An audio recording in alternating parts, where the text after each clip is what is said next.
Shopping is hard, right? But there's a better way. Stitch Fix online personal styling makes it easy. I just give my stylist my size, style, and budget preferences. I order boxes when I want and how I want. No subscription required. And she sends just for me pieces. Plus outfit recommendations and styling tips. I keep what I love and send back the rest. It's so easy. Personal styling for everyone. Get started today at stitchfix.com/Spotify. That's stitchfix.com/Spotify. Clorox Sentiva smells like grapefruit. Cleans like Clorox. And feels like...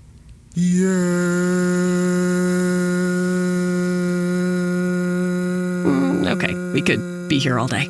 Try Clorox Sentiva for a trusted clean with long-lasting freshness. Also available in lavender and coconut. Use as directed.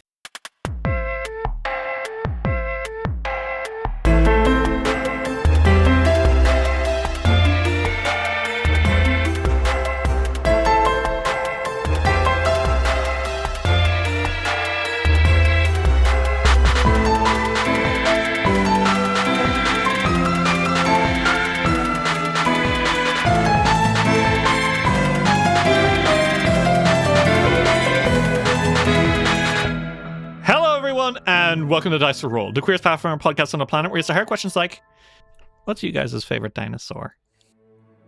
I like the Stegosaurus. Why do you like the Stegosaurus? Because he's big and fat, and I had a big hand puppet of him as a kid that I really slowly grew really afraid of, because it had these like glass beady eyes that would watch me across the room. And when I was about 10 years old, instead of having it on my dresser staring at me the whole time, I had to put it in my parents' room because every time I would wake up, it was looking at me and I would start crying. Okay, and how does that make you feel to talk about that again? Jesus Christ. I've never told anyone that. Does it feel like a weight off your shoulders? Oh my god. Yeah. Do you think that maybe you were projecting your fear of growing up onto the Stegosaurus? No. I think I was just afraid of the fucking beady glass eyes that were looking at me because it looked like its eyes were following me and it was alive and it was gonna kill me in my sleep. But you knew deep down it wasn't, right? No, he was a kid. No, I knew it was that because I was really freaked out. It sounds to me like it might not be your favorite dinosaur. This thing sounds like maybe it represents a lot of internal... No, I like Stegosaurus. I like when they're big and fat and cute and stupid looking. I like them. I just hate that puppet. But what are your feelings about, say, Ankylosaurus? I don't know what that is. It's infinitely better. It's fat and chunky and it's got armor. It's got a little. Isn't it's that a little the tank. one with like the basically mace as its tail? Yeah, it's the shin breaker romantic. That one. I don't fucking like that one. I think they're stupid and they're ugly and they're not better at all. Fuck you! Fuck you! Fuck you, bitch!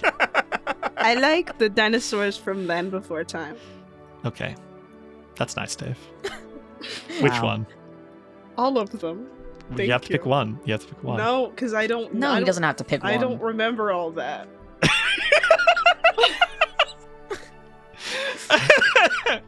I fear that I don't have a favorite dinosaur. Why not? Because not everyone's into dinosaurs, Derry. How can you not? They were big, beautiful creatures. Yeah. Okay, babe. What's your favorite historical mummy? Fucking the Iceman. What's his name? Yes. Otzi? Oh, you don't even know the name. Otzi the Iceman. Fuck you. Get off my dick. Jesus. No. Fuck you. I'm pissed. You don't even like Ankylosaurus, so whatever. Yeah, I don't because they're fucking ugly as shit. You only like him because he's dabbing. I like him because I think it's very cool that he's just all snug in a bug in a rug in the fucking ice. As are the fuck you don't. Many mummies. Yeah, but he was the coolest of them. Shut up. Cartoons. Don't come by my house. We're done. We're done. Sorry, you said that just like that. Lou, what's your favorite dinosaur? I was always a little partial to the pterodactyl. Pterodon, maybe? I don't know. Derry's entering hater mode. No, I'm not entering hater mode. Pterodactyls are a magnificent type of flying reptile. Yeah. And you know what you're doing. Oh, I know what I'm doing. I know exactly what I'm doing. You could feel me shaking. Real answer is Triceratops. What's your favorite? Triceratops. I mean, come on, Yeah, right? They're classic. beautiful. We love And them. Come also, on. you know, like, who doesn't love a fucking T-Rex? I mean, yeah. Yeah. Now, I know this might be a basic bitch answer for like, because I'm probably coming off as very dinosaur elitist here. So coming out with a basic bitch answer You are. okay, fuck you. Coming out with a basic bitch answer may sound hypocritical of me, but I have a non-basic bitch reason for why I like this dinosaur so much. Okay. It's the Spinosaurus. Now, Mhm. so why the Spinosaurus? Because it's not like he was very good in Jurassic Park 3, which I think is a lot of the reason a lot of people like the Spinosaurus. No, my reason is because I like that paleontologists don't fucking know shit about this thing. They keep changing their mind about what it looks like every 3 weeks. They're like, okay, it's basically like a giant T-Rex with a crocodile head and a spine. That's fine. And then they're like, wait, no, actually, maybe it was a 4-limbed thing. And then they were like, wait, we changed our minds. It did have 2 limbs, but it had a giant flapper tail. And now they're saying maybe it had a horn, by the way. That came out in the last few days, where they're like, we think it has a horn on its skull that nobody has figured out yet. So I just like that it's this big fuck-off duck. It probably didn't even eat, like, a lot of meat. I just love the idea of God's weird little fucking creature where they're like, hey, it probably has a fish tail, but we also don't know. Maybe it didn't even eat fucking animals. Maybe it only ate fish. Who cares? Who knows? Fuck you. The Jurassic Park Dominion trailer came out recently, and everyone's up in arms because the Spinosaurus looks a little squatter than it used to, and people are like fucking losing their minds over it, and I'm just sitting here like, yes, fight over it. It's funny. It's funny to me that you guys can't make up your mind what your favorite slasher dinosaur from Jurassic Park 3. This is the second time. Great, man. Crazy. This is the second time I brought up Jurassic Park 3 in like 5 episodes, and I just have to say, by the way, Dave and I rewatched that movie like recently enough. Do you guys know how it ends? No. I will say I forgot. The fucking US Navy shows up and saves everyone. And one of the kids, they have the ships roll up onto the island and a load of soldiers with guns come out. And the kid that they've been sent there to save goes, whoa, it's the US Navy. And it shows more like 5 minutes of soldiers with guns. And the movie That's just crazy. ends. I love when a movie has very clearly had either interference from the US military or like someone who made the movie really likes the US military and they're like, guys, we're gonna show the army. Are we ready to play some fucking Pathfinder? Yeah, let me get this stupid fucking ugly Ankylosaurus off my screen. Okay, fuck you. You know what? Yes, my best friend. You're allowed to be wrong. No, what's wrong? Hey, dude, what's wrong? When we last left our adventurers in the Abomination vaults, Fiore, Ulrich, and Silk had some time around Otari. Silk and Ulrich studied the many books Silk had uncovered from the vaults, learning more and more about the powers of the Gauntlet and the plans of Nimbalot. Fiore came across a champion of Abadar who proved that not all paladins are on the same path. A little while later, you came across another party, led by none other than Jubilos Nartropol, a famous explorer from the Stolen Lands. He is here looking for his brother-in-law, Dr. Slumberstone, the gnomish explorer who has been leaving you letters around the vaults. Determined not to let these explorers get into too much trouble, you headed into the vaults first, bringing Dromai the Kobold along with you.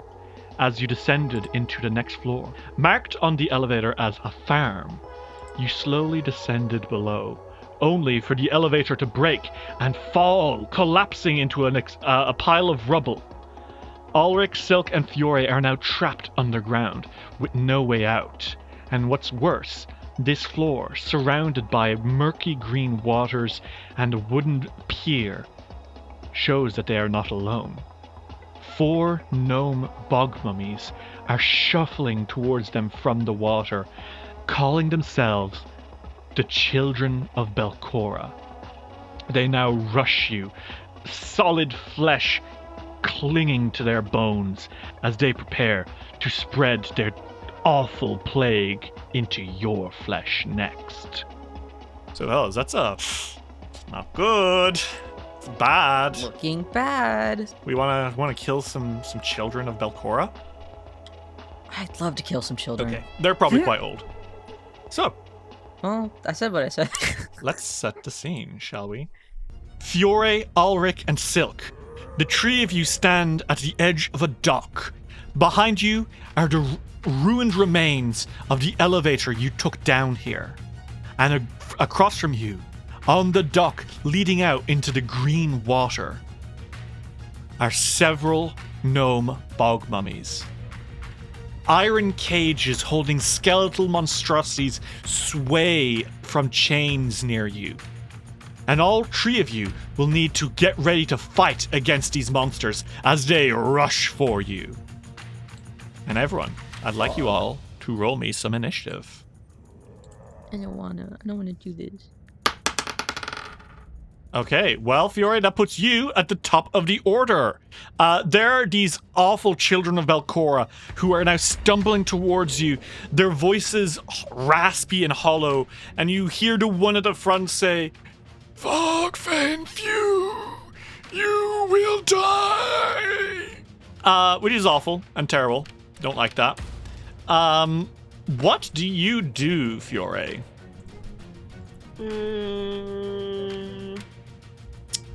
I think he's going to move forward. Okay. Do I need pull out his sword? I assume I need to do that. I don't know that you had one out beforehand, so yeah. Yeah. He's gonna move. He's rushing forward, pulling out his sword, and then he's going to attack the guy directly in front of him on the bridge. Okay, go for it. 21. 21 is going to be a miss just about. You swing your scimitar, but it just about dodges under it, jumping at you. Okay. That's my whole turn. Okay, well, bad news. It's going to be the Child of Belcorra's turn. And this little fucker, he's going to rush at you, because this is the one directly in front of you. And he's going to rush at you, and he's just immediately going to, like, jump at you and start trying to claw past your armor. And, Fiore, that is going to be a 26. That's a hit, or that's a miss. Oh, okay. Okay, he's going to try again. Oh. That's a critical fail. Okay, critical failure. He's not doing so great. As this bog mummy wheezes and hisses, he tries to grab onto you. But unfortunately, I think you kind of rebuff him, and he stumbles off balance, and he's going to be slowed for 1 turn. Okay. And that means he loses the rest of his turn as he rights himself. The next in the order is going to be a second of the Children of Belcorra, the one behind this guy. And what he's going to do is he's actually going to sidestep and jump onto a boat that's kind of off the edge of the pier.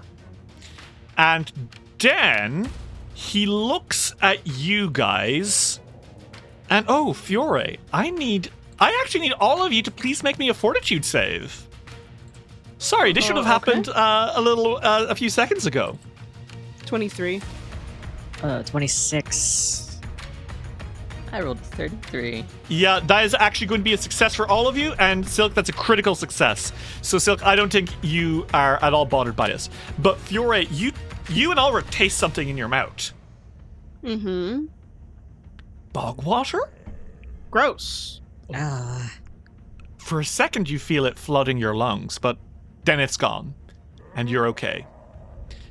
This one on the boat then plunges into the water and swims towards you guys. And then with the last action on his turn, he pulls himself out of the water in front of Ulrich and Silk and kind of shudders a little bit, going, gross. Silk, it's your turn. So many dirty things. This place is disgusting. I want to go home. I'm going to cast. God, I'm gonna cast to go fucking home. That's gonna be. I'll use a lightning bolt. It's been a while. Okay, sure, go for it. And I'm gonna be targeting this one in the back. well, that is going to be critical failure with a 17. My God, that's gonna be double of 26. Oh wow. Okay, that's going to be 52. 53 damage. Or sorry, 52 damage. Yeah, that's half his HP gone in a single blast. He lets it as he stumbles backwards a little bit. Disgusting. With my last action, I'm gonna fucking shoot him. Okay, go for it. I'll save my, the apprentice. I'll just do it regularly. Ooh, I rolled a 2, 18. An 18 is a miss, unfortunately. Yeah. Oh well. But not a critical miss. So I think you're very quickly realizing that these little guys, they're not particularly strong. They seem to be custodians, maybe. Ulrich, it's your turn. There is one of these wee little fuckers right here, going at your fucking shins. What do you do? I think Ulrich is going to do something that he has not done before. Oh, interesting. Neglect a song. Ooh, yes, he usually is performing. With this one, you feel confident enough to just fucking get him? It's not entirely that. It's more so that he spots 2 others that have not moved yet. Yeah. So first, stagnate time. Go fuck yourself. What does stagnate time do, Luna? You examine the time stream in a particular area, then proceed to stick a few metaphorical pins into it, thickening and slowing the flow of time until it rumbles along like a river of molasses. Any creature that begins its turn in the area must attempt a will save. Oh my God. Well, that's going to be a failure for one of them, and for the other, that's going to be a nat 20. Okay. Which is a critical success. So this one is unaffected, but the other one is affected. What about the one in front of Fiore? Oh, god damn it. Aww. Man. Aww. And Fiore's not affected because you positioned it on the boat.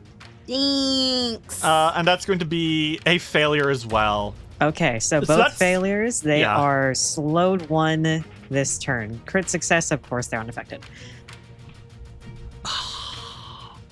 That's nasty. That's nasty. It Alright, how is. does this look?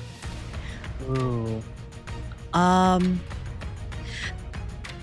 like to think that this almost looks like sun rays. You know how when you're in a forest and you see the sun rays going through the trees? Yeah. It's like little tiny spotlights of sunlight that keep shifting and moving in a dome. Oh, that's so good. And you see as these guys are like rushing, suddenly it's just like, ooh, and they're now moving in slow motion as they attack, which is terrible for me, Derry. Yeah. You have 1 action left. What do you do? Attack the motherfucker that's in front of me. Dunk. Strike with the hunter bow. Oof, low rolls this time, but 23. Yeah, that's gonna be a hit. Okay, roll me that damage. 12 max damage. Nice. You shoot this guy in the face, and he goes as he stumbles back a little bit. Jesus. Okay, and is that your turn? That's our turn. Okay, it's the one in the back who's slowed. This guy, you see him slow motion jumping into the water and then starting to swim towards you. So that's going to be 1 action to... And if he leaves the area, is he no longer slowed? next turn? Next turn he is no longer slowed. Yeah, I okay. believe. And with his last action, he pulls himself up onto the dock. Okay. And that's his turn. The other one, however, is going to jump into this boat to the side and run next to him so that he's next to Fiore. And then he's going to try grab at Fiore's ankles. And that is an 8 plus, that's a 22 Fiore against your reflex DC. So your reflex plus 10. Nope, that doesn't work. Okay, he tries to grab at your shin, Fiore, to pull you into the water, but you are able to duck out of the way. And Fiore, it's your turn. What do you do? I think he's going to use Smite on the guy who was in front of him again, just because I was fighting him anyways. Mm-hmm. And then he's going to attack. Oh, fuck. 37. Jesus Christ, that's a crit. Fuck me, these guys are not very strong, and you have a sword that kills undead so hard. 38. 38, and he's enfeebled 1 until the end of his next turn, and he takes 1d6 persistent vitality damage. Lord. Okay, Fiore, you cut across him, and you do notice he doesn't scream with the same agony that you've come to expect from most undead creatures. Seems like he's not weak to holy. Interesting. Well, he's going to raise his shield with his last action. Okay. Well, Fiore, it is the Child of Belcorra's turn, the one who is fighting you. And he's in a bad place. He's got very little HP left. He's enfeebled. He's hurt. But he looks up at you and says, You are doomed, Fogfen Few. The eyes of the empty dead see all. Then they can watch me defeat you. And with that, he's going to launch himself at you. Mm-hmm. And that is going to be a 17 plus. Okay, that is a 30. No. It's because you got that. You're always on that goddamn shield raise. That's literally all that saved you, I want you to know. Oh, I love having a shield. He's going to try again. It's not looking good for him. That is going to be a 25. No. He's not going to try attack a third time. I think instead he's going to take a few steps back. Waste an action. Fuck you. Oh my god, there's a guy next to me. It is the other Child of Belcorra's turn, the one who was fighting you, Ulrich. And I think he is going to run past you. Is he? Yes, why? Is he? Hang on. I have to read a spell here. You know how What I the fuck said you last time I redid my spell list? Yes? What did you do? Oh. What did you do? First rank spell, lose the path. This is a reaction. You motherfucker! This is not fair. I really wish that we were doing a bingo right now, because my fucking boss is everything that you say when KK's around. And I have a spellcaster. Usually it's a Oh my spellcaster. God.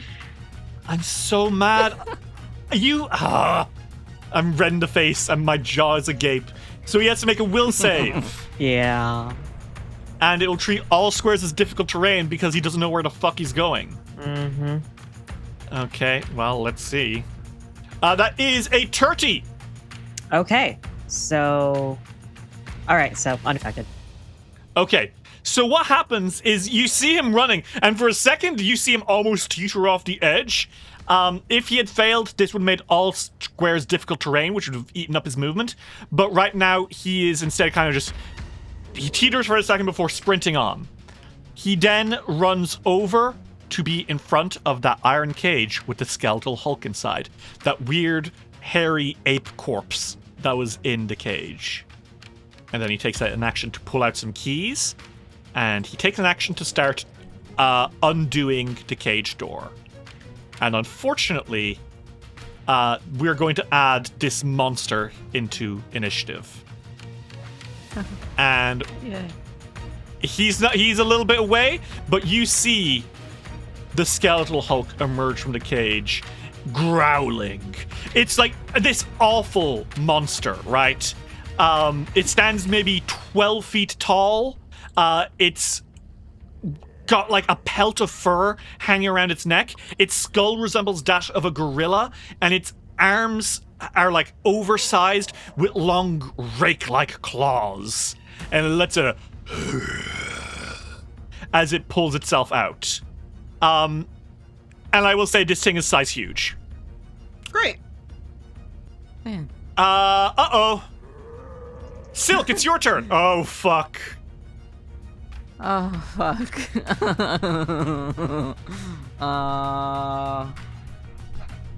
I'd rather not be down here with that thing. It's not great. It's not great. Yeah, you're right. God. Fuck that force barrage. Okay, go for it.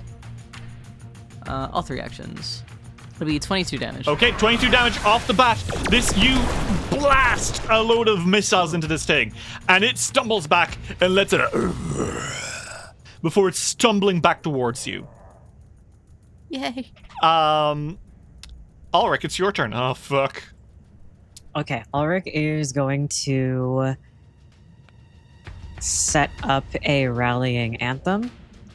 Okay. Because at this point, I think defense is needed. And I'm doing a lot more spellcasting this time than pretty much any. Going to cast a... 4th rank noise blast. Okay. And it's on going the to- beast Yeah, it's gonna go on the beast and and his little buddy. Yeah. So we're freeing him, you motherfucker. Okay, well, the beast rolls a 19, almost Fail. a crit fail. And the little buddy rolls a 24. Also a fail. So roll me that damage and Alright. both take full.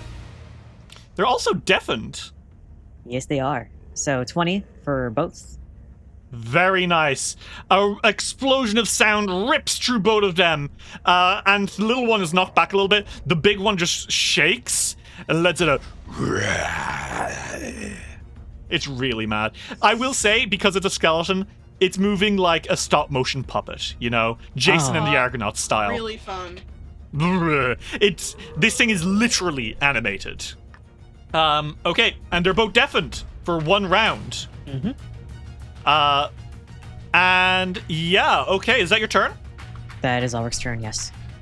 Okay. Little dude in the boat. He's going to try to grab Fiore again and yank him into the water. And Fiore does a 29 past your reflex DC. I think it does. Yeah, it does.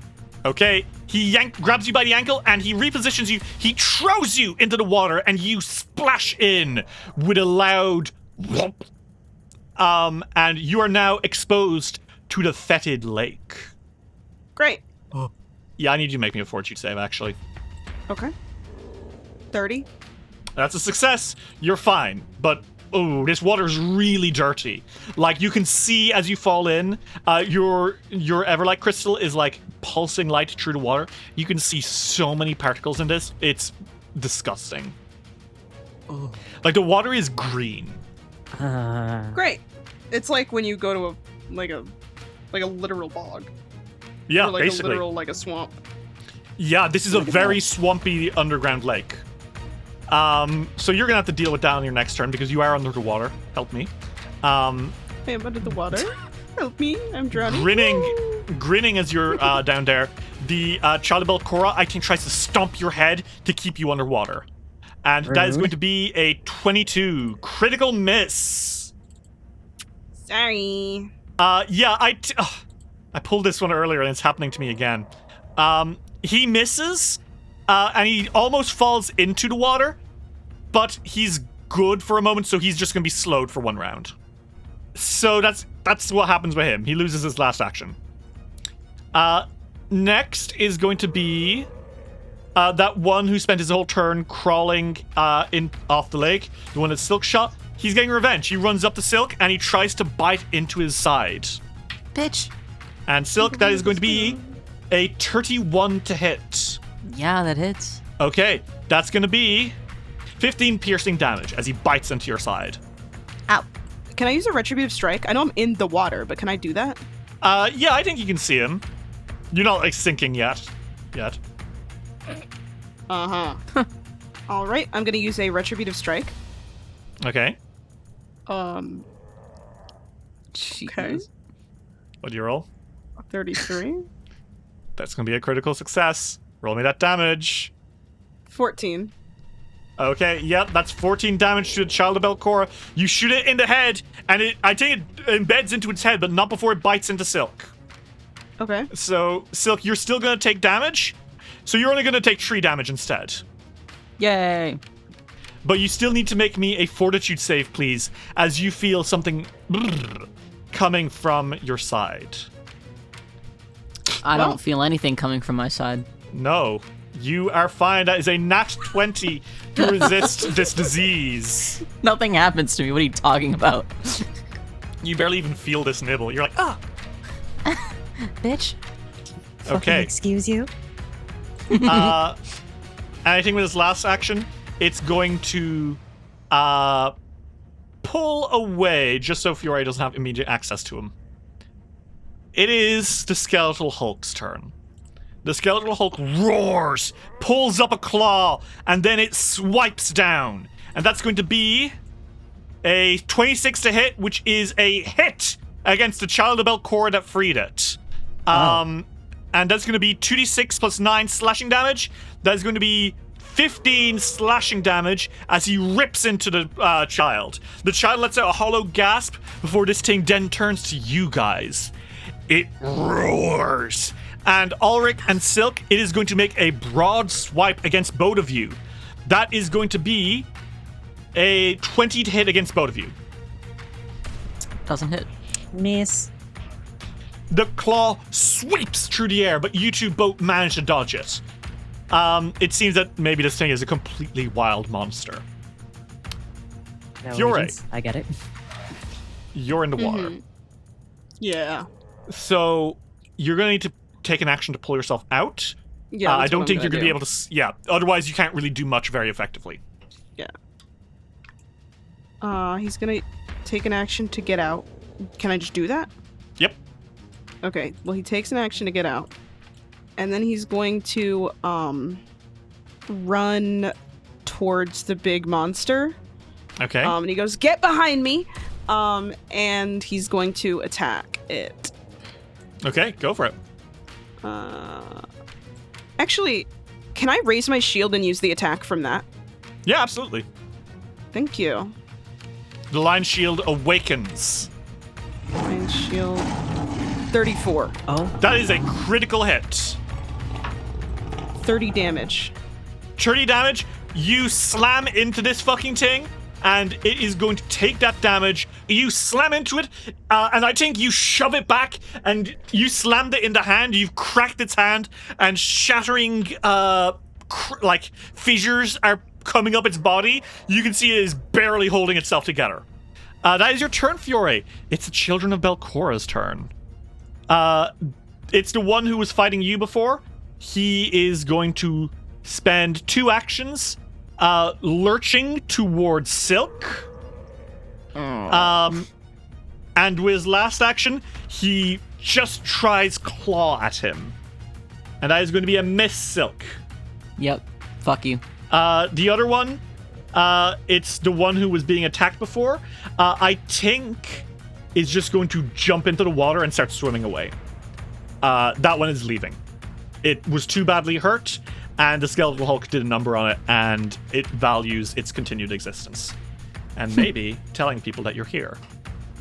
Silk, it is your turn. It is. What do you do? I'm so fucking scared. Don't even look at me. I think...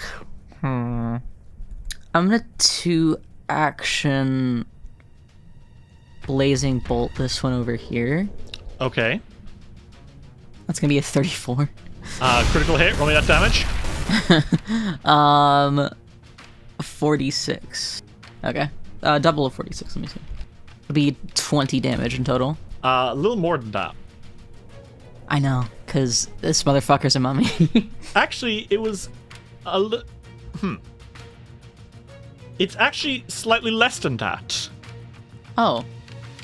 Bitch. It seems as the fire hits it and the light clears, you see that this thing continues shambling forth, coated in swamp juice. What the fuck? It has a resistance, it would appear. Disgusting. You can attack another guy with this, by the way. This attacks 2 people. Alright, then the one in front of me too. Fuck him. Fuck him. Oh, right, I have to actually roll it for him. 23. That's a hit. Roll me that damage. Okay. I misunderstood that spell. It's not supposed to be two people you hit, but it's fine. 15. 15. Yeah, okay, he takes that damage. Slightly less, but he's not looking great, let's be honest. Yeah, and that's why I'm gonna cast Hand of the Apprentice. Fucking execute him. Execute him crazy style. -5 since the first one was a spell attack, right? Mm-hmm. Damn, bitch! What do you roll? I rolled a 15. I rolled a 2 on the dice. That's going to be a miss, I'm afraid. Damn. Ulrich, it is your turn. The big monster is looking very mad. There's Children of Belcorra in various states of disarray around you. What do you do? Ulrich is going to take a shot at the big guy, refresh the rallying anthem. Okay, go for it. 33. That is a critical hit. Oh god, and you have precision down. Yeah, you got the deadly. 20. So even though this guy resists piercing damage because there's not much to pierce into, you hit him square in the forehead and lets out a rattling roar before its skull explodes and the rest of its body turns to dust. And you bring back your rallying anthem on everyone. Very nice. And then Ulrich pivots a 180. Okay, go for it. Strikes the one that is right next to Silk. Ooh, that is a 14. 14 is a miss, not a critical miss. Yep. And then Ulrich is going to... One actions. What are my one actions? My one action is... Ulrich is going to tap Fury on the shoulder with the guidance for the last action. I'm not going to do a minus 10. I heard that as get... I heard that as get on his shoulder, and I was like, oh, okay, sure. I mean, I don't see why not. Okay. It is now the Children of Belcorra's turn. The one who's barely clinging to life is going to jump into the water and also swim away. It is more valuable unalive than dead. The last one, however, the only one left, is going to... Well, no, there's two of them left. He's going to get up. He's going to run up to you, Ulrich, and I think he's going to try just fucking punch you in the gut. Okay. And Ulrich, that is going to be a 31 to hit. Well, he punches him in the gut. Yippee! That's going to be... Okay. 14 damage. What All the right. fuck? And I need you to also make me a fortitude save, please. 30. Okay. Damn, low rolls today. 20. 20 is not going to do it. Ulrich, you feel a weird shiver pass through you. All right. But you're probably fine. I don't believe you. You're okay, probably. Mm. He's then going to try punch you again. All right. Because he hates you. Fair enough. Oh! That is a nat 20. Okay. Can I retributive strike? Yes, you may. Ulrich might need it, as this guy just fucking 1-2s him. And because I'm too far away, I have to use my little... Yep, that's totally fine. My little shooter. 22? That's a hit. Roll me that damage. 7. Okay, it's poke. It's poke. You do it. You hit him. Yeah, I mean, it's damage that wouldn't have been done if I didn't do it right there, so... Yeah. So, Ulrich, you're going to take... This might also be a great time to remind everyone that Ulrich is cursed for a week. Oh, yeah. You're right. And you know what, Ulrich? I forgot. I have something to give you. Smile. Because I have something. I forgot. I didn't have this before. But I'm giving it to you now. the first curse of Nimbalot. The wind, her voice. Even the briefest of encounters with dread Nimbalot's presence is enough to affect the health of the unwary. This curse causes you to hear whispering voices, footsteps, and other noises during your long rests. If left untreated, the loss of sleep starts to take a toll on your well-being. So, basically, this minor curse, oh cool, there's a little bit of text that goes with it. Yay! Outside, there was a sound lore. of multitudinous little patterings. They had been coming, I was aware, for a long time, and in my sleep they had not first become audible. I sat there nervously awake, as though I had not slept at all. It seemed to me that my breathing came with difficulty, and that there was a great weight upon the surface of my body. So what this does is you need to sleep 12 hours every day instead of 8 to avoid becoming fatigued. Smile. Anyway, he's given you something else. It's probably annoying. And that is going to be his turn. Fiore, it is your turn. There are 2 of these little fuckers left. What do you do? Well, Fiore is going to move over towards the one by Silk. Then he's going to attack him. Okay. A 22? That's a hit somehow. You rolled a tree. I was like, it's fine. 14 damage. Fiore, how do you kill this fucker?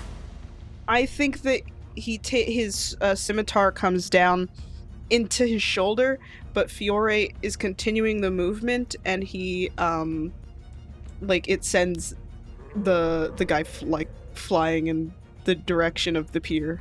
Ooh, you home run him with a fucking scimitar. Ooh, Yeah. And as he hits the floor, there's a deep gash from shoulder to chest. And he's dead. And then with my last action, I walk up to the next one. Silk, it's your turn. There's one of these little fuckers left. What do you do? Fuck him. Kill him. That's it. That's my turn. I kill him. Okay, he's dead. So combat. No, come on. Boo. Can't cast that. Fireball would be a really bad idea.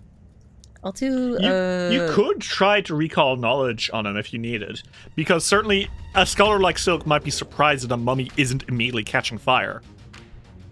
Yeah. Sure. I'll use 1 action to recall knowledge, and then I'm gonna do 2 actions, second rank force barrage. I don't care what I learn. Fuck him. Fuck him. Okay, Yeah, make why me. the fuck would I care? You didn't want to recall knowledge? I do. I just said, motherfucker is not listening. Yeah, I am listening to you, but I might be about to give you a hint to kill it easier.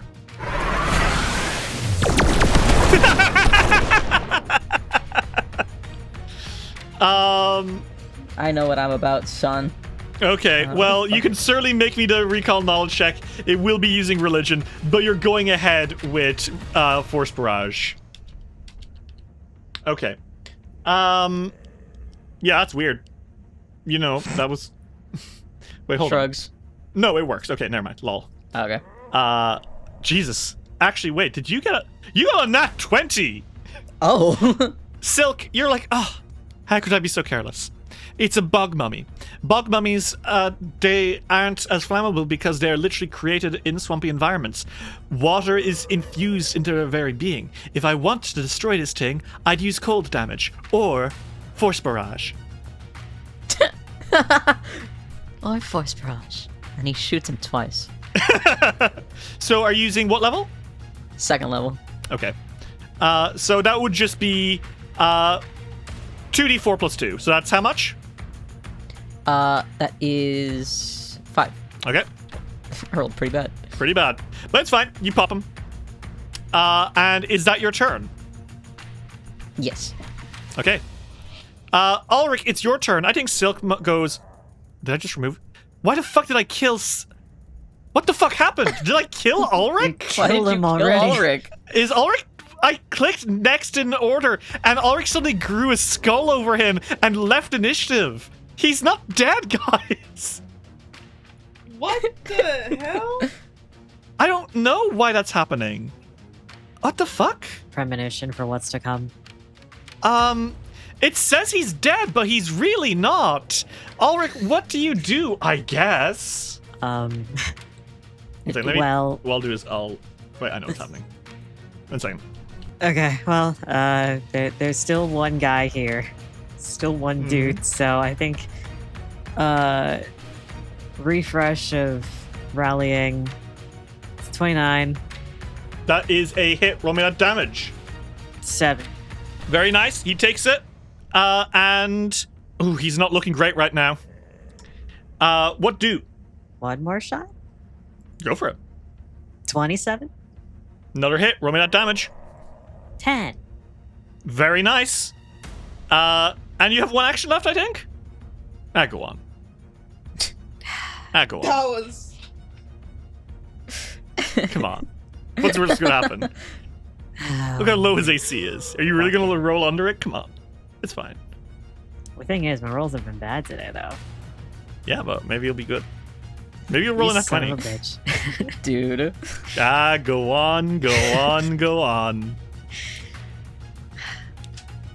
Wouldn't it be great, though, if you got that 20, though? Okay, how about this, Derry? If I do miss, I do have permission to sucker punch you next time I see you. And I will remember this. Okay, when I come over this year, you can fucking kick me in the nards. Hold me to this. I will remember this. It's a miss. 18. Oh, what have I done?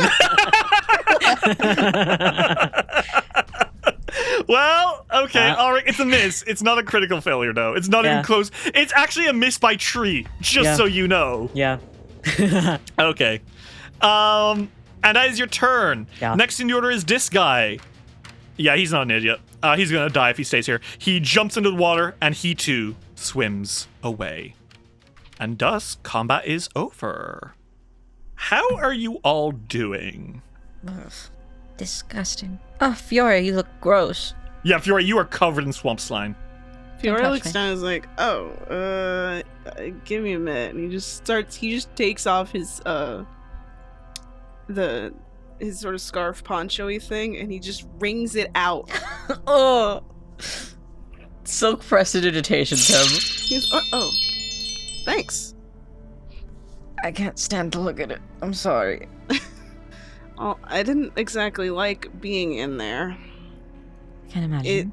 It looks kind of dangerous. Not that you'd ever have gotten into the water by choice anyways, but try to avoid contact with it at all, because it feels like something that could get you sick. I would rather kill myself than touch that water with any part of my body. Ulrich suddenly doubles over. No, speaking of, hang on. Hang on. Okay. Ulrich, you take 8 void damage. Fiore reaches down, and without saying anything else, he casts Lay on Hands. You heal some of his HP. How much HP would that be? Oh. Well, he heals 30. Okay. Well, Ulrich, you recover your HP, but you very quickly realize that you can't recover all of it. Some of that HP is right now locked away from you. Ulrich is immediately casting Cleanse Affliction. Okay, maybe not cleanse check. 33. And you're better. Ulrich, I think what happens is you unbutton your shirt a little bit and look down, and there is rot crawling up your chest. And you go, oh, and you cleanse affliction, and it is gone. Looks like bog mummies they've got a nasty little toy to play with. I should also say, the wind, her voice, is not cured. I had a feeling. Ulrich, I think, is just on the floor for a second, like, I'm okay now. What happened? Yeah, It was the bog mummy. Whatever it did when it attacked me, did that. Oh, that's bad. The only issue is now I can't class kinds of fiction anymore today. Huh. Alright. Well, be careful. Coming out of Fiore's backpack, or his messenger bag, I guess, Dromite comes out and says, so when are we going back to the surface? I'm gonna lose my mind. We don't have a way up right now. You can't, fly? Well, I can, but not for a long time. And I can for even a shorter amount of time. I can't do it at all. Silk is nervously pacing around a map right now. We just need to find the way up. There will be a way up. There has to be, right? Wasn't the way up blocked by hundreds of rocks? Oh, right. Ulrich. And then we're going to be able to do it for a few more weeks. Ulrich catches mind. Silk, puts his hands on his shoulder, sweetheart, we're going to be okay. The first priority is finding the elevator out. Yeah? Oh, do you mean the Ricky, teleportation rune? Yes. True. Ricky, Well caught. if I have to stay down here for more than 2 days, you will never see me again. It's gonna be okay, Silk. We'll do everything that we can. We have It food. just stinks so bad down here. I know. Poking out of your hat, Silk, you hear Borbo go, I don't know, this place is kind of homely. It reminds me of the sewers I grew up in. Shut up, Borbo. I told you he talks. Dromite says, what? What's going on? Who talks? He points at Borbo. I wasn't paying attention. What's going on? Yeah. And Borbo's Don't gone worry about completely it. limp. Don't worry about it, Dromite. Okay, where should I paint? Well, he kind of looks around. This is a really natural kind of area. Yeah. Hey, what about if we cleared the rubble out from beneath this elevator? Maybe I could do a cool, something like that. I don't mind doing that. But it might take a while, so maybe we come back when we want to camp or something. Yeah, I think that it would be a good idea to camp around here. If we're sure there's no more bog mummies, they did get away. Yeah, a couple of them got away, but it's okay. We'll just keep fighting them, and Maybe we can find somewhere a little bit more safe than here. well, let's look around. I don't know about getting on a rowboat and sailing yet. Absolutely not. But Not in if the you water look- instance.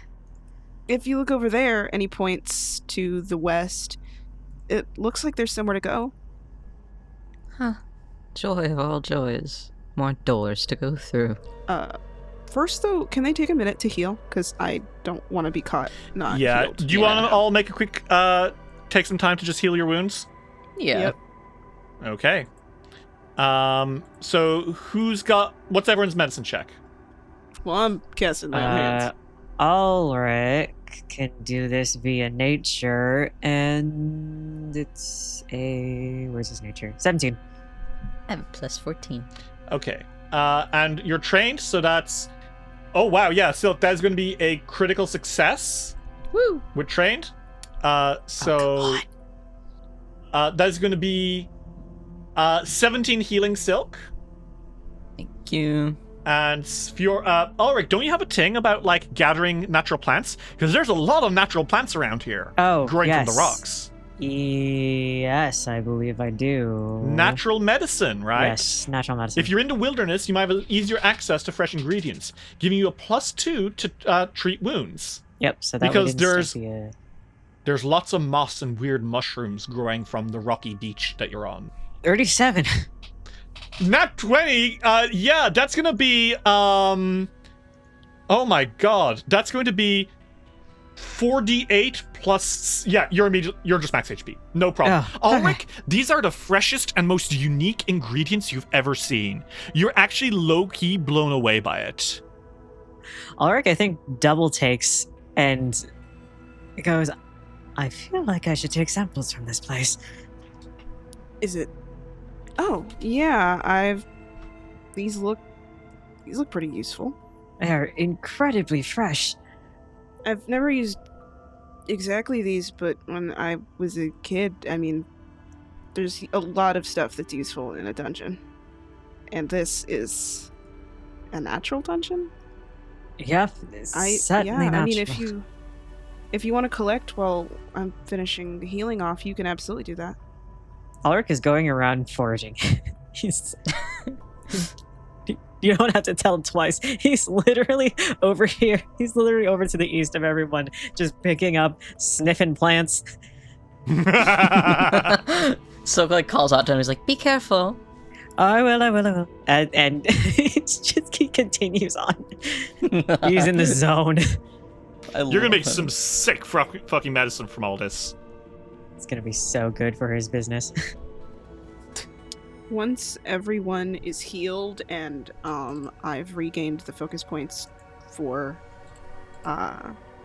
once I've regained my focus points, I think that Fiore kind of gets up from where he's been sat, and he's like, well, do we want to move on? The faster we look around, the faster we'll find some way to get out. Please. I beg you. Yes, let's go. We're going this way, to the east. No, to the west. West. Okay, you go to the west. There is a door. Now, let me tell you about this cool door. It is blocked by a barricade made of wood and iron straps. It is barred from the outside, and written in big letters are the words "Haike El Diot." Could spell spell it out? Haike El Diot. Can you spell that for me? Ulrich can understand it. It's Gnomish. Oh. Ulrich, it says, "Danger, do not open." Ulrich puts a hand on Fiore's shoulder. Bad idea? Danger, do not open. Oh. You hear a low rumble from inside it. Nope. That's a bad idea. There's another door over there. He points to the... So they're basically built into the wall, this little cave that you walk towards. No, don't go in there. Then to the south, another cave has a door in it that's kind of winding away. Fiore's like, let's not risk that. Gladly. You come up to the door and... locked. Son of a bitch. Oh, shit. Which one of us is the best at picking locks? Well, you do have the key. The cannon's key. Oh, right.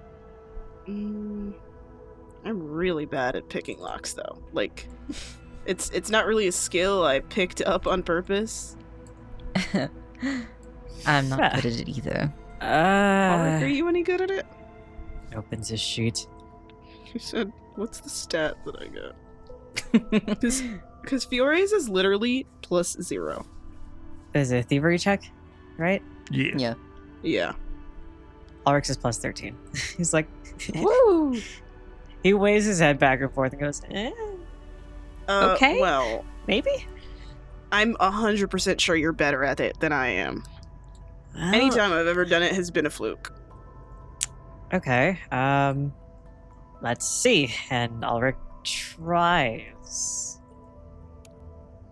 Okay, make me that thievery check. You click once and it doesn't really make any difference. You're not like, it doesn't work immediately. Mm-hmm. You know what I mean? Mm-hmm, mm-hmm. You can try again, but usually a lock to break it open, you'll need to pass the DC several times. Okay. This might take a second. I don't mind waiting. If you tell me what you need to forage, I could do it for you while you're... Oh, that works. The first one, you hear it click the right way, Ulrich. Your tease tools kind of pull one of the things down. That's nice. Do it again. Ulrich is like slightly holding his breath, but also instructing Fiore. But yeah, just if you can maybe get some of that moss, and maybe there's mushrooms behind me. All right. While Ulrich is doing that, Fiore is foraging, which he is good at, by the way. I don't know if it reflects on his sheet, but he, in character, is quite good at foraging. Mm-hmm. Oh, that succeeds too. Doing pretty okay. That one doesn't work. God. You try, but it's not really. It doesn't click right. He's on a roll right now. He's saying, okay, one more time. That one, unfortunately, Ulrich, there's a and you pull back your tool and it's snapped. His ears pulled back. You okay? You critically failed, and that breaks the lockpick. Do you have to have another lockpick? Let me see. As he tries to fish the other one out. I don't. I have a crowbar. That could also be I another could shoot good it. point of entry. That could also be another good point of entry. I was close. I know I was close, but If you want to give another try with lockpicking, go ahead. I'm not going to stop you. Oh my god, nat 20! Oh my god. Oh my god. I was like, The door try my luck. swings open. Oh. Oh, would you look at that? And what you see, well, hold on. What you see, Ulrich, is kind of fucking funny. You see three bog mummies sitting on little armchairs, slowly turn to you away from their fucking board game. Go, keep playing.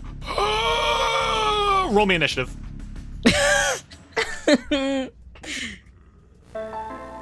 Dice will return after these messages. Mabuhay, everyone! Thanks for listening to another episode of Dice Will Roll. I'm just here to drop a quick promo for one of my projects, and something that is related to Dice Will Roll as well. As I've said a couple of times before, I am an author on Team Plus, alongside the brilliant Tony Saunders, and we make third-party Pathfinder supplements, like the amazing Witches Plus, which basically added a bunch of new stuff for witches. And it was, in fact, Dice Will Roll that caused this to become a necessity. When we were playing Fists of the Ruby Phoenix, and we had the brilliant Sanku, Witch Prince of the Sea, who needed a Sea Witch patron when at the time there was none. Well, we have made quite a lot of stuff since then, quite a lot of books, quite a lot of money, and quite a lot of success. And today we were delighted to release Tiansha Plus, an expansion to the Tiansha World Guide and Tiansha Character Guide that adds a bunch of new content to Pathfinder, teamed around Asian fantasy specifically. We had an amazing team of authors who worked on this book, all of whom were Asian. Tony and I were more of a producer role, letting Asian writers write about what they wanted in the game.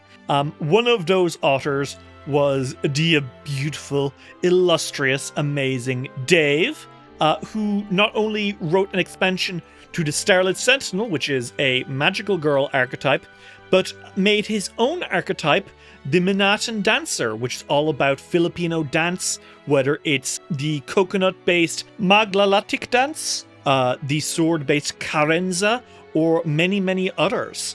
And happily sitting on the cover is, of course, Sanku, Chuji, and Masami, the PCs from Dice Roll Ruby Phoenix, going up against a giant kaiju. You can find Tiansha Plus on Pathfinder Infinite, and because Dice Roll is where our whole thing started, we have a discount link for you guys in the show notes. Click it and you will get 15% off your purchase. Thank you all so much, everyone, and have an amazing rest of the day. And keep an eye out on your feed. We're getting pretty close to the 13th of April, and from what I understand, on this day in 2009, a young boy stood in his bedroom.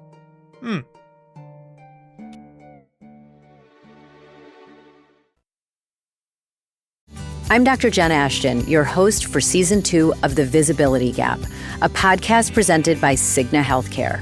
Throughout this season, we'll be tackling something vital, the women's health gap. We'll hear from real people and experts as we unpack important topics like maternal health, menopause, and heart disease. Listen in and download the new season wherever you get your podcasts. Subtle results, still you, but with fewer lines. Botox Cosmetic, onabotulinum toxin A, is a prescription medicine used to temporarily make moderate to severe frown lines, crow's feet, and forehead lines look better in adults. Effects of Botox Cosmetic may spread hours to weeks after injection, causing serious symptoms. Alert your doctor right away as difficulty swallowing, speaking, breathing, eye problems, or muscle weakness may be a sign of a life-threatening condition. Patients with these conditions before injection are at highest risk. Don't receive Botox Cosmetic if you have a skin infection. Side effects may include allergic reactions, injection site pain, headache, eyebrow and eyelid drooping, and eyelid swelling. Allergic reactions can include rash, welts, asthma symptoms, and dizziness. Tell your doctor about medical history, muscle or nerve conditions including ALS or Lou Gehrig's disease, myasthenia gravis, or Lambert-Eaton syndrome, and medications, including botulinum toxins, as these may increase the risk of serious side effects. For full safety information, visit BotoxCosmetic.com or call 877-351-0300. See for yourself at BotoxCosmetic.com. We now return to Dice Will Roll. Well, top of the order. Ulrich, it is your turn. And you see two of these bog mummy children of Belcorra, and then one of them stumbles out, and this guy is different. This guy is like older, saggier. His eyebrows come off his face longer. His jaw hangs, and he goes, The Fogfen Few have come for us. We will do Mother proud. and he's raising his hand, and magic energy swirling around it. Ruh-roh. Ulrich, it is your turn. You have 3 actions. What do you do? Okay. Ulrich is going to shut the door immediately. Okay, the door is slammed shut. And hold the door closed, like, because I don't know if Ulrich can lock it. I don't think there is a way to lock it, although if you can figure out a way to lock it, you definitely can try. Ulrich is going to cast Phantasmal Treasure in the room. Okay. And what are you doing with Phantasmal Treasure? Ulrich is going to put it inside the room with them as a distraction. Okay, cool. You hear, as you slam the door shut, and then you cast this through the door, you hear a from them. You have distracted them. Now what? Holding the door down. Okay. It is now the elder child of Belcorra's turn. And he has to make a will save to see if he believes in this thing, right? Yes. Holy fuck. He does not. He yells out and says, "Do not be fooled. The Fogfen Few are notoriously tricksy." And then you hear the door rattling. So he's going to make an athletics check against your Fortitude DC, Ulrich, to slam the door open. Oh, no. And that's going to be... Oh, shit! That is a nat 20. The door is slammed open. And I think he just straight up rips it off its hinges. This fucking 3-foot tall, running on all fours old man stands up and says, "I've been looking forward to this from the day you first started affecting the plans of our mother." Fuck. And then he's just gonna fucking just claw at you. So that's gonna be a 29 to hit. Hits. Okay. That's gonna be 25 damage. And you're going to need to make me another fortitude save, please and thanks. So 23. 23 is a pass! You're so lucky. And that is its turn. Silk, it's your turn. Oh, God. Oh, God. Are we still trying to trick them, or are we saying fuck it? You guys tell me? Well, my plan was just to lock them in there, so we can do whatever. I mean, there's still a chance that we could lock them in, so just if you right can figure now, out a way to lock them in, go for it. Just Ulrich is just being attacked right now. That won't do. I might as well just get the fucker that's on Ulrich off. You do remember, they're all weak to cold damage. They will take tons of damage from cold. Fine, I'll do what you fucking want me to do. I'm not I cast telling you to do Frostbite. it. I'm not telling you to do it. It's just that is something you know will kill them quick. Okay, so Frostbite, he has to make a fortitude save. Yes. An orb of biting cold coalesces. That's going to be a 27. He fails. Roll me that damage. He dies. 14 cold damage. Make that 24. Thank you. Ooh. You blast him with cold damage, and he lets it out as you see this bog water dripping off him, freezing over. Gross. I should have Hand of the Apprentice. Go. Kill him. My God. 22. Unfortunately, that is going to be a miss. You shoot, the bullet flies over his shoulder. He's very small, very fast, and on all fours. It's fucked up. Man. And I think that's your turn, right? Yeah, it is. Unfortunately, that's it. Next in the order is Fiore. Fiore, fuck. What do? See, you said the door was pulled off the hinges. Yes. Okay, so there's not really a way to lock them in there I don't think anymore. So, No. Fiore's going to squeeze past Ulrich, Let me and just get... quickly squeeze past her right there. And he's gonna, he runs into the room, and he starts to flank this different looking guy. Yeah, the elder child of Belcorra. I do think that he was probably holding his sword now that he's... Yeah, no, 100%. So he's going to attack. Actually, I'm going to smite. Okay. And then he's going to attack. 27. That is a hit. Roll me that damage. 15. Very nice. You slash into him, and holy energy starts rippling through his body. All right. And is that your turn? Yes. Yes, it is. Okay. These the other children are snapping their jaws as they rush you. And Fiore, they're just going to gang up on you. So the first one is going to strike 3 times because he's an idiot. First one is a hit just about. That's going to be 10 damage to Fiore, and you are going to need to make me a fortitude save, please. Okay. 31. Critical success. You don't even care. You're fine. Doesn't bother you. It's going to try attack you again. That one's going to be a 22. That still does not hit. Okay. With his last action, he's going to jump back a few feet because he doesn't want to get hurt. The other one rushes for you. He tries to punch you once. That's a critical failure. That's a 15, unfortunately. Yeah. Tiring attack. He's fatigued. He's not really ready for this combat. He's not... There's something... He's a little bit just off right now. With his last action, he runs back. Fuck this. Ulrich, it's your turn. I think Ulrich is going to prep a courageous anthem this time. Okay, everyone, you feel a little more likely to kick these guys' asses. Thank you. And you have 2 actions left, Ulrich. What do? Ulrich is going to take out his battle loot and smash this dude over the head.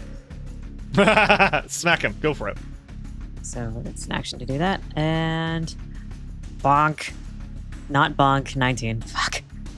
19 is unfortunately not going to hit this guy, who seems to be a little bit tougher than his peers. And it is now his turn, unfortunately. Yeah. He's going to cast Oaken Resilience.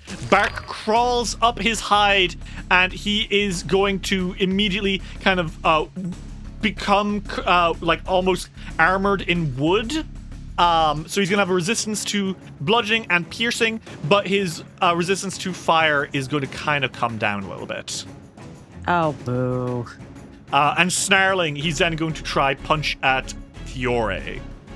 So Fiore, that is going to be a miss. Yippee! Yippee! He throws a punch. You block it with your shield. Silk, it is your turn. At this point in the recording, Ritz had to leave for a few minutes, and Derry, incapable of being patient, swapped Silk's turn with Fiore's. Please, kill Derry with rocks on Ritz's behalf. Fiore, it is your turn. Not looking great over here for the Elder Child of Belcorra, who has sustained some pretty nasty damage. What do you do? Because that vitality damage is kind of ripping trim right now. Yeah, it is. I think Fiore's going to attack again. Okay, go for it. 34. That is a critical hit. Roll me that damage. What's 19 times 2? 38. 38 fucking damage? Jesus. Yeah, you cleave into him. And because you're smiting him, you get some really raw damage.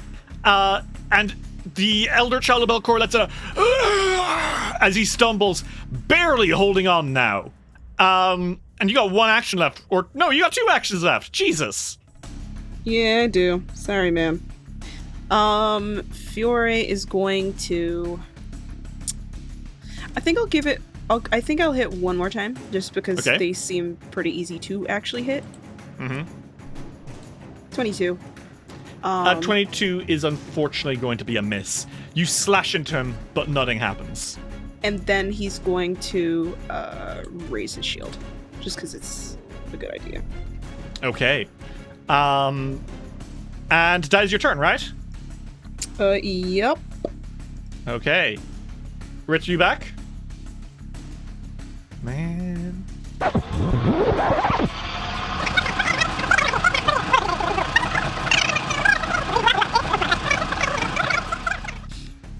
Silk, it is your turn.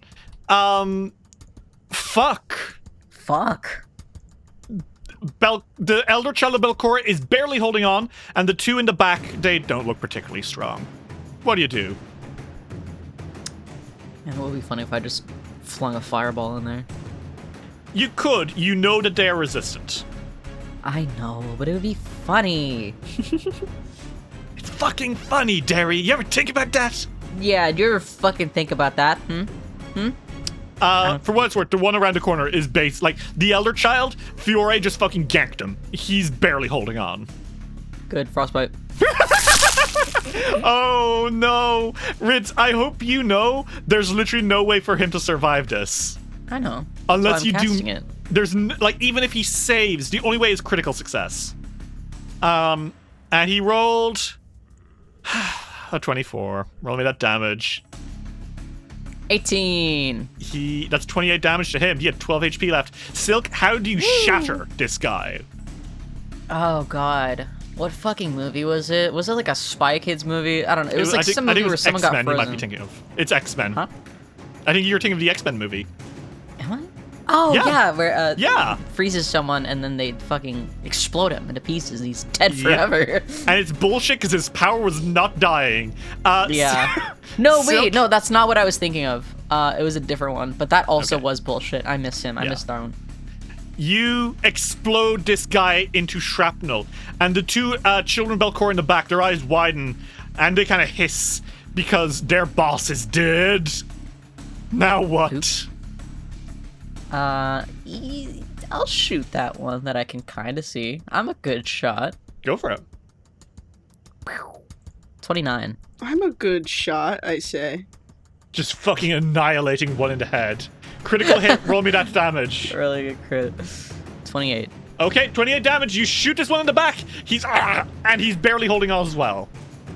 Bitch. Fantastic. It is now the Children of Belcorra's turn. The one that you just shot yells and I think rushes Fiore. And I think he's just gonna fucking bite down at Fiore's leg. And that's gonna be 20 to hit. That's a critical miss. Fiore, you... Oh no. He breaks his fucking jaw. Oh my god.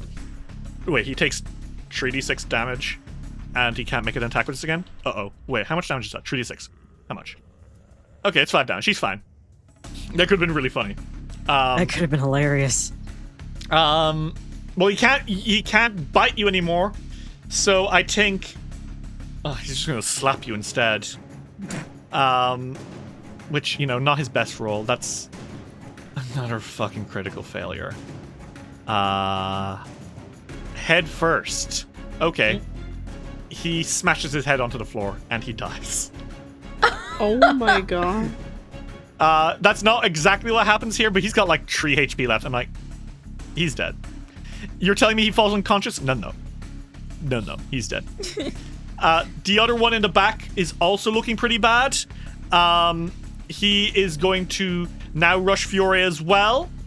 And that is going to be an attack by him.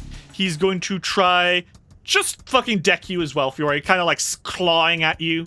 So that's going to be a miss on the first attack and a critical miss on the second attack. Kalukale.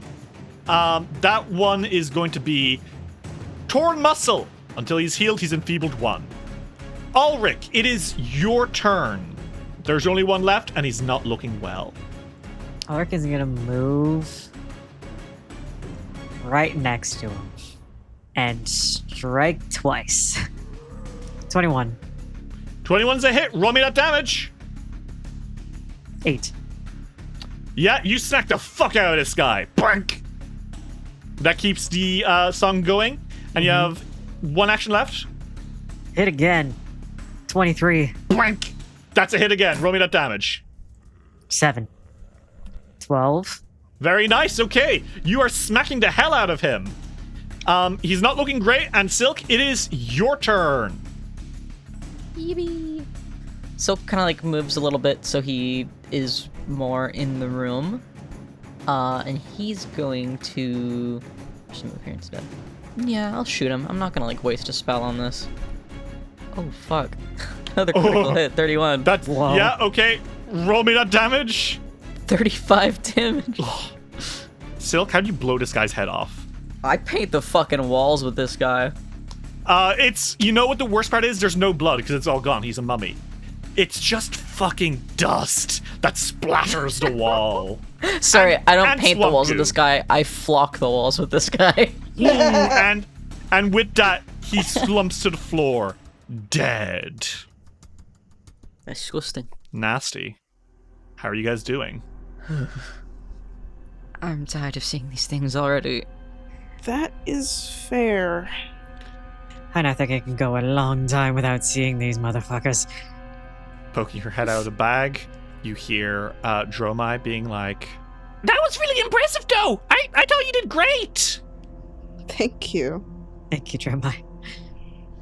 You're welcome. She seems pleased. She's so cute. I love her. Her zest for life. Meanwhile, Borbo. Pretty good. Yeah, Borbo is dead silent and fuck mad.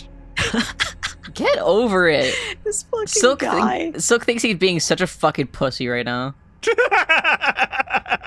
He has no time for insecure bitches. Well, unfortunately, too bad. What do you guys want to do? Because you are in this room, and actually, let me describe this place. Because 4 small reclining couches circle a small table toward the corner of this L-shaped room. On the table is an elongated game board split into rows of squares. Various pieces sit in place on the board, and pyramid-shaped dice are scattered on the surface. Ew. Do you want to make a society check to figure out what's up with this game? Yeah. That'd be fun. Okay. So all of you take a look, and I think, Silk, you recognize this. This is a deep gnome game. So presumably these Children of Belcorra are deep gnomes that live in the Darklands. But specifically, this is a deep gnome game called The Dark Chase. This particular set seems to be missing several pieces. But that means you would reckon, since these are undead, the incompleteness holds a peculiar attraction to the Children of Belcorra. The missing pieces means there's no end state, so the game is never over. Oh. Kind of fun. That's dog shit. And these incomplete pieces could be sold for 80 gold. Oh. So that would be 80 divided by 3. That's 27 gold to each of you. Cool. You know, add that to your sheet. I love money. I get that. This place is dingy. I don't want to stay here much longer. That's fine. There's a door over here, though. Oh. See? Open? Please, don't be more of them. No more. Please, no more. Please. Oh. It's a corridor. Another corridor with another fucking door in it! Well, hold on. There's 2 doors. This is an actual functioning corridor. Okay. So there is a door to the left, and a door down at the bottom of the corridor to the right. Mm-hmm. It's very cramped. Doesn't seem to be made for creatures of your size. Real. Silk is like fucking cramped in here. He's tall as fuck. Why don't we check out the doors in this corridor? Yes. I'd like to be out of here very much. Alright. Well, this chamber is dusty and dry. At its west end sits a stone slab 3 feet high. Atop it lies a small body covered in funeral wrappings, and hanging above it is a symbol. A symbol which you guys recognize. Yeah? That is the symbol of Nimbalot. And even just seeing it kind of like sends chills through you. Because this particular one, it feels worse. In fact, I think Fiore and Silk, I need both of you to make me a will save. Oh. Okay. Okay. 34. And you roll a 32, Silk. That, you both succeed.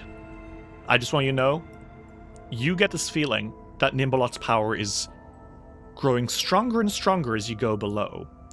And those curses I was talking about are going to get more and more powerful. This one would have probably exposed you to the wind her voice, which is the one Ulrich has right now. No. Do you want to check out the gems that are in this fucking symbol's eyes? Hell yeah. Yeah. Hell yeah. Because those gems, Fiore, as you approach them, you recognize that those gems appear to be a couple of semi-precious stones, a bit of quartz, and an entire clear topaz. Worth a total 129 gold. Wow. Damn. If you'd like to all add 43 gold to your sheet as you pickpocket these little gems. Unless you have a moral feeling that you don't want to steal from the Belcorra altar. Silk doesn't have Fury morals. does not care about that. He doesn't particularly care about Belcorra's altar. How much is it? 43? 43. Yeah, 43 each. Well, on to the next. There was another door down here in this hallway. Oh, right. Let's... Go, Torch Boy, go. It's a crystal. Go, Crystal Boy, go. Alright. The door swings open, and you're back on the other side of that rocky beach you started on. And a giant skeletal Hulk is inside a cage, rattling the bars at you. No. I don't No, like thank that. you. Let's walk past Let's- it right now. Yeah. Sorry. No, thank you. What? What's that? Oh, more of the cages you see have these weird crocodile-like monsters. Well, that's not really fair. They're more like Chameleons. a weird. Imagine a chameleon had plated armor, spikes all over its tail, curling long claws, and enormous fangs. Some of them are hanging from these cages and kind of like whipping to stare at you and going. Gross. Weird monsters in these cages, it seems. I'm not a fan of this place. I think that's fair. Believe me, neither am I. I'm seeing more doors and places that we can go, but I think, Silk, I fear we may need to get on a boat. Yeah, you take a look, and this little beach you're on, it's basically the only other places are the doors you've been through. To leave this beach, you're going to need to take the rowboats on the docks. You're not gonna tip it over, are you? Why would I want to do that? I don't know. I don't like boats. Boats are... We live by the ocean. I don't go in it. You don't even like going to the beach? There's like fashion just for going to the beach. I would have thought that you would like that. I do go to the beach, and I do wear my beach fashion, but I don't go on boats. I'll go ankle deep in the water. I won't swim. My hair will get wet. Do you know how to swim? Yes, of course I do. So you learned how to swim, and that was it? Yes. Okay. Well, we need to find a functional boat. Derry, I need you to know, Silk is like preparing an action to cast buoyant bubbles on himself. That's totally fine. If the fucking boat even rocks in any way that implies that they will fall over, he's casting that spell on himself. Well, would you all like to get on a boat and start sailing through the slimy green water? No, but what choice do we have? Yeah, really. Okay, well, you all clamber into one of these little rowboats. And which direction do you want to be headed? Because you could go down to the left or down to the right. Fiore, you can see way ahead of us. I'll let you decide where we're going. With your Cambion eyes, Fiore, you can see that to the left, it leads down a long natural tunnel. And then to the right, there is a little island with a cage on it. It seems to be empty. And there is a dock to the south. Another dock that leads deeper into the caverns. He relays this information, and he's like, do you guys have any preference where we go? Not particularly, as long as it's not disgusting. Air?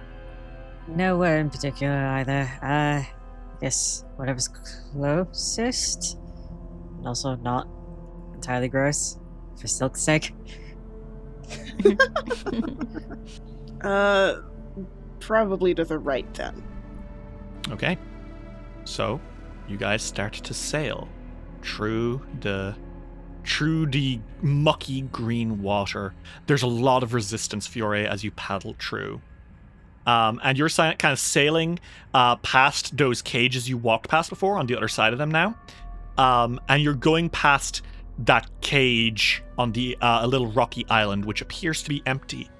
In fact, the cage seems to be shattered.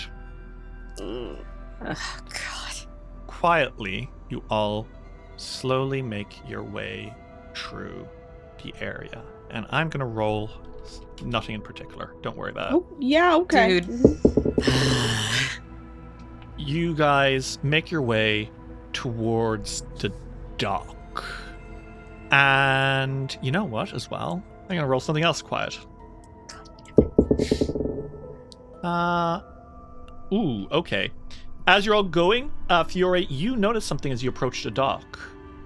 There appears to be a nest under the water nearby. There are large eggs in it. Of course. Maybe they'd be worth something, but maybe it would get you in trouble. He's not gonna mess with the nest of some random creature just to make some money, especially when it's dangerous right now. Fiore's just like, be kind of careful. We're close to a nest, which means an angry mother might be nearby. And Silk, you see something else. As you're approaching that dock, slowly coming towards it, on the shore, you see flickering lights. Floating through the air, and as soon as you start coming closer, they kind of just, they blink out. What the fuck? Did you see those little lights? Oh no, I was looking in another direction. I'll keep a lookout. I don't like this. Silk, do you want to make me a Arcana check, I guess? Yeah. You think, Silk, that might have been some will-o-wisps, and you think they may have been watching you. That's all. Oh. Well. Again. We'll deal with those when it comes up. He's like biting his thumb. Just be careful. Of course. Now, let's get off the boat. And Fiore steps off, and he helps both Ulrich and Silk up. Silk needs it. I'll like make like, sure that Silk is off beforehand. You know that if you keep trembling, you're gonna worry so much that you get hurt. You will never be able to make me stop worrying about disgusting, filthy things. I'm not trying to make you not worried. I'm just trying to let you know that you're gonna fall if you're not careful.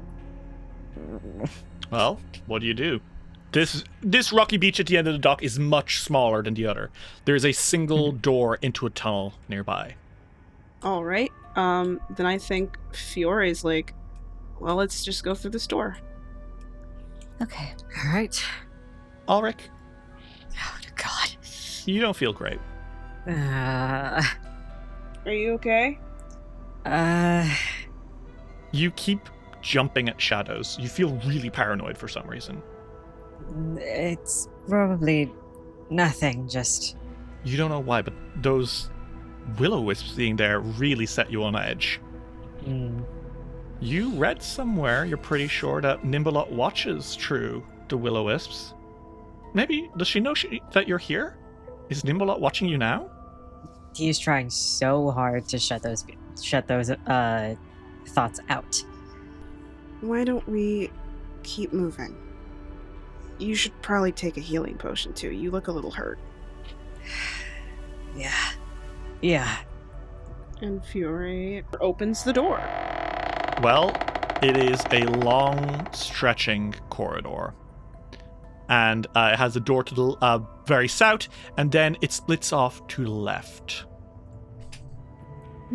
All right, follow me. Door to the west or door to the south first?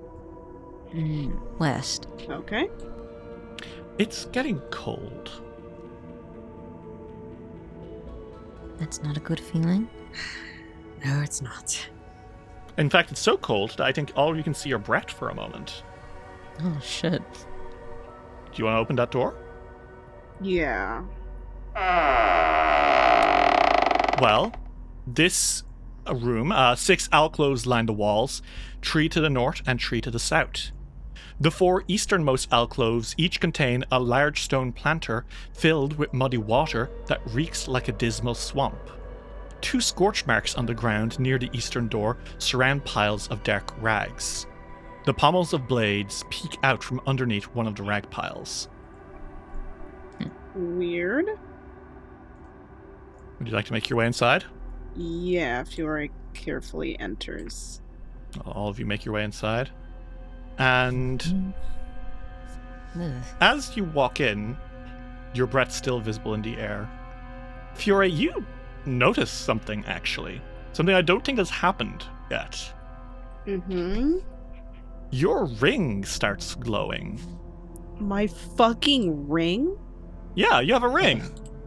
And it's glowing, a beautiful blue light. I think for a second, he's like, huh? And then he holds out his arm to stop everybody from moving, and he goes, hey, guys. That's this is out of character. That's the spirit sight ring, right? That's correct. Because there's something in here. What does the spirit sight ring do, Dave? The opal set in this intricately carved ivory ring eventually becomes translucent and tickles your finger whenever an incorporeal creature is nearby. When in the presence of a nearby incorporeal creature, even if it's within a solid object, you eventually detect the creature, though you might not do so instantly and you can't pinpoint the location. This acts as a vague sense, similar to human sense of smell. An incorporeal creature trying to hide its presence from the sense attempts a stealth check against your perception DC to hide it from your vague sense, as normal for attempting to foil special senses. You gain a +2 item bonus when using the seek action to find hidden or undetected incorporeal creatures within 30 feet of you. Well, you don't need to look for long, because she is not trying to hide.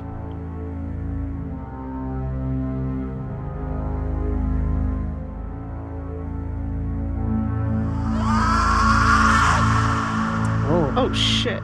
Something pulls itself through the floor.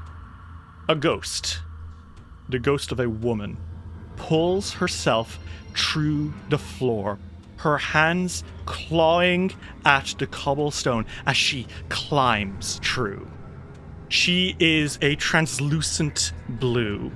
She wears the most beautiful clothes, a long, flowing dress from beneath clouds smoke out. Her hands end in long, sharp nails, and her hair flickers like smoke. Black mascara runs down her eyes, and around her neck a beautiful necklace glints.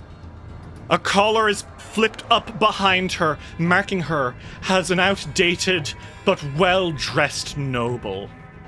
And all of you recognize who you are looking at in that moment of horror. It's Belcorra Haruvex. Oh my god. Oh my god! And she points at you and says, Fogfen Few, this is where you die! And everyone, I want you to roll initiative against Belcorra Haruvex! The final boss of the dungeon! Hello? Roll the initiative! Hey guys. The campaign is ending today. I'm really sorry. What the fuck? It's Belcorra fucking Haruvex, and she's here, and she's fighting you. She's just here? Yes! No, that's crazy. What the fuck is happening? She's here, and she's going to kill you. That's what's here. Okay.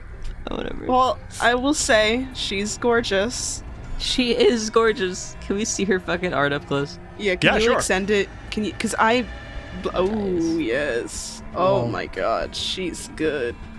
Holy shit. Ulrich Revra, you are first, as Belcorra Haruvex has pulled herself out of the floor, and she's pointing at you, Tree, grinning as she does. So Ulrich doesn't have anything for incorporeal. That should be changed at some point. But for right now, fucking rallying anthem, harmonize, casting Fortismo composition for courageous anthem. Okay, make me that performance check. 18. That was bad, actually. That's not going to do it, I'm afraid. Yeah. I think you are trying, but Ulrich, it's Belcorra fucking Haruvex. The ghost that rules the Abomination vaults has pulled herself out of the floor, and she's going to kill you. Well, it's still a courageous anthem anyway, but the focus point is not used up. Okay. And is that your turn? Yeah. Just preparing everybody. Well, it's Belcorra's turn now. And as she floats here, she lets out a cackle. You really think you can do what the Rose Guard did? You're nothing but whelps. This is your end! And I need all of you to make me a will save against Phantasmal Calamity, please. Okay. Okay, well, 32 doesn't pass, but you know what? It could have been way worse, so I'll take the win. I want you to know, Ulrich, if you had not gone first, you would have crit failed this. Yeah, I know. My rolls have been trash today. Because she, unfortunately for all of you, she is casting Phantasmal Calamity. A vision of apocalyptic destruction fills each of your mind, and you see yourselves. You're not in the Abomination Vault. You're not even in Otari. You are in Absalom. And you see a wave of undead coming into the city, ripping people to shreds. And you are powerless to do anything as you watch them be decimated. And then, no sooner as they die, a grim light from the lighthouse miles away courses over their bodies, pulling their souls into the sky. And you look up, and there is a hole in the sky. It is being pulled open by a 6-fingered hand. There are 3 flashes of light. And a monstrous woman looks down and she brings that 6-fingered hand into our world. She grasps the ghosts of Absalom and she devours them. And your souls are ripped from your shells and brought into this amalgamation of ghosts and phantoms as you are helpless against a pulling force into the sky. And you are devoured by Nimbolot. You don't even get to die. Your souls are destroyed. For even in strange aeons, death may die. So that is going to be 13d6 plus 4 mental damage to you all. Yeah, okay. And that is going to be 39 mental damage to all of you. Holy fucking shit. So you all take that damage. Which reduces Ulrich and Silk to half HP in one turn. And Fiore, even with your grey HP, that's almost pulled you down to half HP too. That was one turn with one spell. And Belcorra cackles and says, "Learn from this, Fogfen Few. You can't stop what's coming. If you want to live, leave this dungeon forever and never come back!" And then she fades under the floor. And she's gone. And combat is over. Okay. Oh my God. I need a minute. I think I'm gonna hurl. He walks up to a wall and he puts his hand on it and his other hand is on his face and he's like, "Oh my God. I'm fine." Silk drops to his fucking knees. Ulrich leans fully against the wall behind him and slides down to us. He can barely breathe. Fuck. What the fuck? No, it's that. We need to get stronger before we fight her for real. It's really We need to get out of here first. Well, yeah, that too. Borbo falls off your hat, Silk. He catches him, or he tries to. That's it, you catch him. He's very still for a second, and then his head starts to twist. Kind of like in 360 degrees. Borbo? Are you okay? Borbo? Lady Belcorra is not going to leave. She's watching you. Look at the ring and leave this dungeon. Borbo? I think he drops Borbo. I think Fiore goes to catch him. He's like, "Borbo, are you okay?" He's not saying anything. That wasn't him, was it? I don't think so. It didn't feel right. They said something about your ring. Yeah, my ring sees incorporeal stuff. Fiore, your ring is still glowing. Great. She's still close by. Then we really need to find a transportation circle. Immediately. Yeah. Believe me. I agree. Silk pulls out his Astronomicon and starts trying to figure out where it could be on this floor. You have absolutely no idea. Yeah. Borbo for where twitches and goes, Ugh, what was that? Are you okay? He's still holding him. He's like, "Are you alright, Borbo?" Yes, I was... I had a bit of a tumble. You're okay. Can I heal you? I don't think I am hurt. You be careful, okay? Dromai says, "Who's talking? Oh my God, he can talk!" And Borbo says, "Ugh." I've been saying Pulls his hat line a little bit down. No one listens to me. And he kind of sets Borbo on Silk's shoulder and is like, "This is less than ideal." I think Ulrich passes around his elixirs of life. This is his last 3. He already used 1, so... but he passes it to the rest, we're gonna need all the healing we can. Why don't you use those and I'll use lay on hands on myself, okay? Because I can do that, and we should ration. Alright, just I don't have a lot of soothe left, at least high-level ones.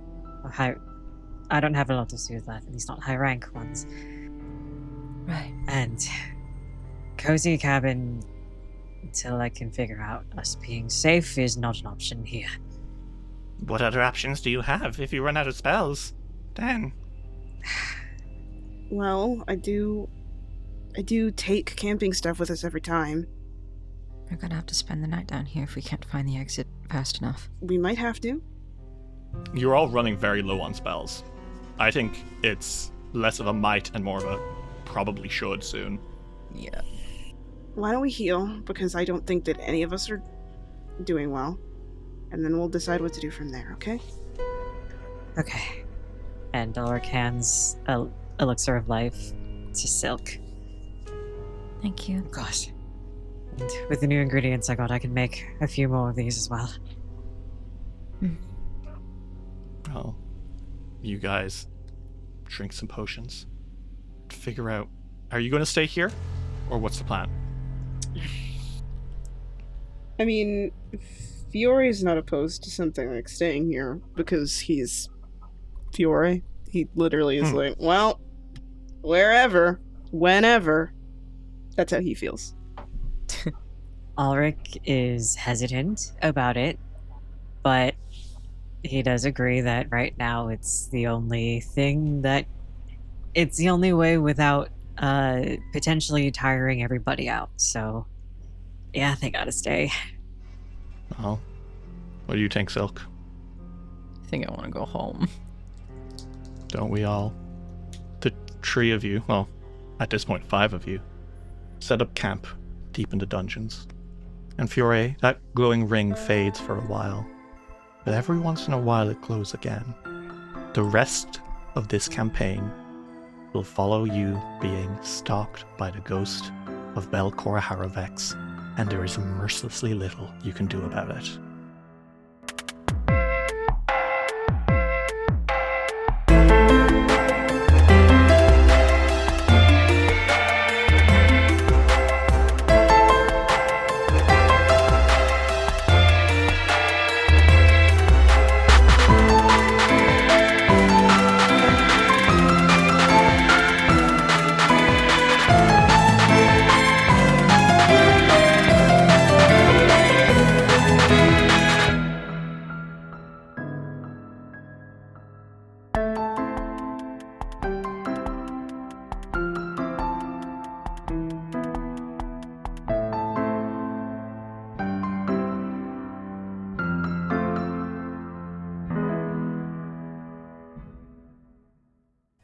This episode of Dice Roll would not have been possible without the support of our patrons.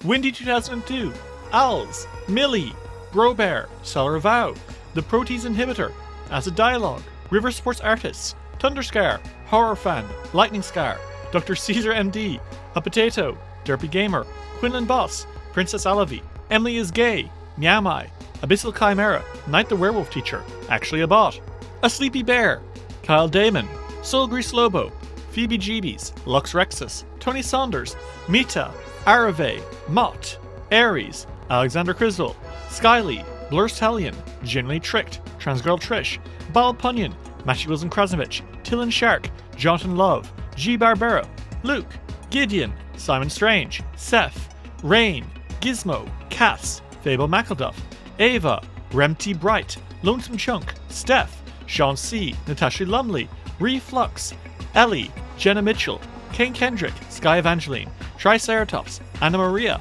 Jordan, Emma Ladurna, John the Bookorder, SS6X Seeker, and Dane Valga III. If you'd like to see what you can get for helping us keep it rolling, check out patreon.com/DiceWillRoll today. Hey there, Hugh from Podderation here. If you like today's show, then we think you will love Punch and Roll for Initiative, the other D&D show by a bunch of nerdy-ass voice actors. Join a brand new show from the ground up with a cast full of professional voice talent as they make their own adventures in a custom-made fantasy world. If you want to hear more, check out our website at podderation.com.